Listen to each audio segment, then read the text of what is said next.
Flix with the Hicks, where we tell you about the movies. We tell you if they're great or if they really stink. Now it's time to start the show. Yeah, now it's time to go. Guess what?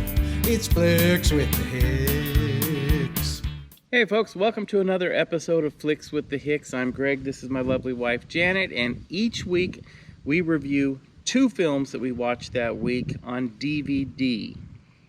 We always review the best movie that we saw this week and the worst movie that we saw this week. Sometimes the worst movie isn't that bad. Sometimes the best movie isn't that great. Just depends. This week, I got tasked with picking the worst movie that we watched. And the worst movie that we watched this week is 88 Minutes, starring Al Pacino, Linda Sobieski, Alicia Witt, and William Forsythe. It wasn't a terrible movie. It just wasn't a good movie. Basically, Al Pacino plays a character named Jack Graham, who is a forensic psychologist, and he is very well respected being a witness in criminal trials. And he testifies against a Mr. John Forster, who is a serial killer, and John Forster ends up in jail, prison. Now, he gets the death penalty, and on the eve of his death, one of Al Pacino's students, he's also a college professor, one of his students is murdered. And murdered in a copycat style of John Forster, the criminal that he put in prison. Yep. And it's a very grisly murder, brutal. Yeah. And soon after that, Al Pacino gets a message that he has 88 minutes to live. Right. Ooh. The first problem with this movie is it's 108 minutes long. So he was going to end up having more than 88 minutes to live. But the movie itself, and I love Al Pacino. I love him. There's a few roles though, like this one. He was way over the top in this. Yeah. He really was. Everything about him was way over the top in this. And it almost, I saw a comment by somebody who said, have you noticed the more over the top the character that Al Pacino plays, the bigger his hair is?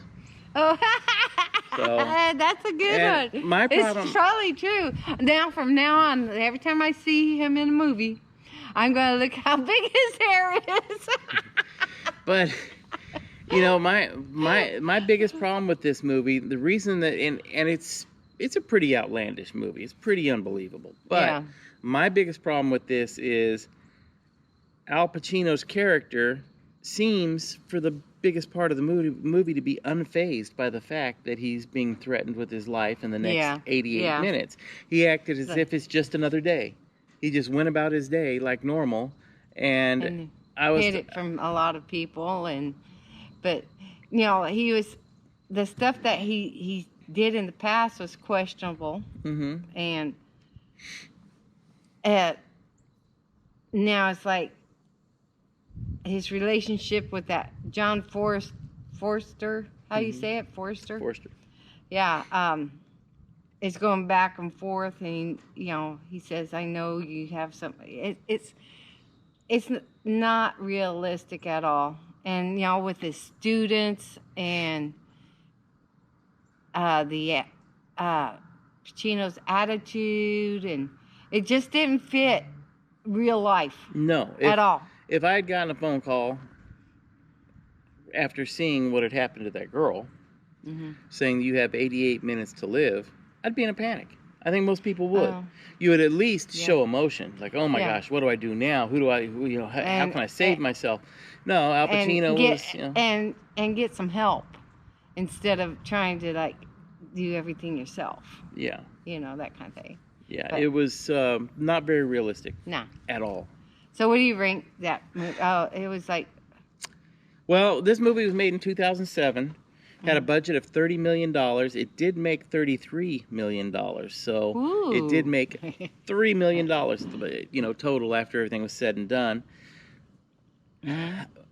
I like Al Pacino. I like watching him act. I enjoy watching him act. Because of that, I would give this movie... Don't say what I'm going to say. He always does. I'd give this movie a 53. Oh, okay. I was close. I was going to give it a 60. So we're pretty much in the same boat, but yeah, That's 0 to 100. Yeah, I'm not going to save this one. No. I'll give it to my kids. No. In fact, as much as I like watching Al Pacino act, I wish I hadn't seen this movie. Yeah. Because it kind of tarnishes his image a little bit. We've seen a few that he just wasn't. I don't know why he's taking these roles unless he just needs the money. I think that as an actor ages, there's fewer and fewer roles that they can play. There you go. And so I think, some people, if they go a little bit of time without having a good role, sometimes they'll take a role that it's just like they're hoping they can make good. The same person in almost every movie. So it seems like he's almost the same guy in every movie. Same character, same attitude. Same attitude. It's like Clint Eastwood in westerns, but when he's out of westerns, it's a little different. He's a little bit different, but he's still Clint Eastwood. He's always Clint Eastwood. Yeah, right. All right. So Janet got to pick the best movie of the week, and my lady, what did you pick? Okay, it's Bordertown from 2007.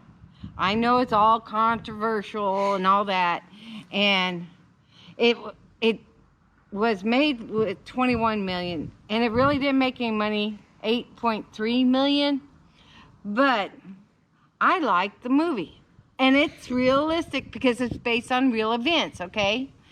And I live down near El Paso, Carlsbad. I have a daughter down there and sisters down near there and everything. Okay, and trafficking of people, the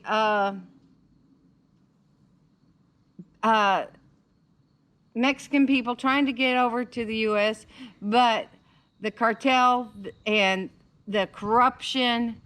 And Jennifer Lopez, I liked her in this role probably better than any role I've seen her in. She was a journalist from the Chicago newspaper Chicago Centennial, and she really wanted to be one of the international journalists, going to Iran and all that. And Martin Sheen played her boss named George, said, well, take care of this story. She wanted to do this story, and she had an ex-boyfriend journalist friend named Diaz. There was this girl that was working at a factory. There was the North American Free Trade agreement that was going on. NAFTA. And, so they were using Mexican laborers in factories and stuff. Well, this one girl went to go to Shantytown to buy a little gift for her sister for her birthday one night on a bus. Well, she got raped and abducted, and anyway, raped and tortured and beat up, and they thought she was dead, so they kind of just buried her in the desert. And there had been 5,000 girls that had happened to and that were missing at the time. They said like 400, but the media is only saying like 400 or 500. It's at 5,000. It was a lot more. This was based on a true story. Yeah, and so it was. She wasn't dead. She got out. She walked. She got out of her own grave and walked. And of course, they were trying to find her. And Jennifer was her name was Lauren. In the movie, was helping her and went undercover, and stuff happened to her. It was really good. It didn't sugarcoat a bunch of stuff, and it wasn't real gory and like like some movies when it's an actual event. They didn't dramatize or make things more violent than they were. It seemed like it's more realistic, and I really like this movie. I'm sure it didn't make money because it was a controversial, and it's a downer, okay, for some people. But it's very informative, I think. And I thought Jennifer did great. Martin Sheen was neat. Antonio Banderas was Diaz and was out there, for a cause, trying to help these people, and it was good. They all did great acting. The little girl was named Eva. Her name was Maya Zapata, and she did excellent. Yes, I think she did excellent, being the victim and coming out of it, and the trauma she went through, and how she handled it, and how the family handled it. It was good. Antonio Banderas was very good in this too. Yeah, I thought so. Anyway, you guys, I don't know, some of the reviews I saw, it was just because of the content of the movie, because it was more. It's a tough movie to watch. It's a tough movie to watch, but if these people are going through a lot of stuff, I mean. And the girls are working for $5 a day. Yeah, it's ridiculous. Yeah, that's what I'm saying. It's like slave market. Well, I think this was Jennifer's second best role. I really enjoyed her in a film. I don't remember what it's called. It's called Last Dance or something like that with Richard Gere, where Richard Gere was a middle-aged man going through issues and decided he wanted to take dance lessons. Well, he saw her. Yeah, she was really good in that. She was really good in that, but normally I don't care for Jennifer Lopez as an actress, and she's come a long way. I was really impressed with this film. This one was good. I thought. I think this was her best. And the reason she took this assignment on during the film was because she really wanted to become a foreign correspondent. Yeah. And Martin Sheen, who plays her boss, George, kind of held the foreign correspondence over in front of her like a carrot. And you need to go and you need to do this reporting on this. There's a bunch of murders, and then the girl thing came up when she was there. So she just accidentally fell onto that girl and the situation. Yeah. Just by accident, and it was a very good film. There was been a lot of murders down there, and to this day, this stuff's still going on. Yeah, but and this was a film when we decided to watch it. I really didn't want to watch it. I was like, another border movie, but it was a good film. It really was, and I think part of the reasons that I don't care for Jennifer Lopez as an actress too much is because if you're flipping through the channels, every fifth channel you'll see her either on a commercial or on on The Voice or America's Got Talent or I mean she's everywhere. Yeah. Yeah. And I think that she's been blasted on the media so much, and she's a beautiful, beautiful lady, but she's been blasted on TV so much that you just get tired of seeing the same people, Yeah. But she was very good in this film. I thought it was a good film also. Okay. What would you give your film 0 to 100? I give it like a 87.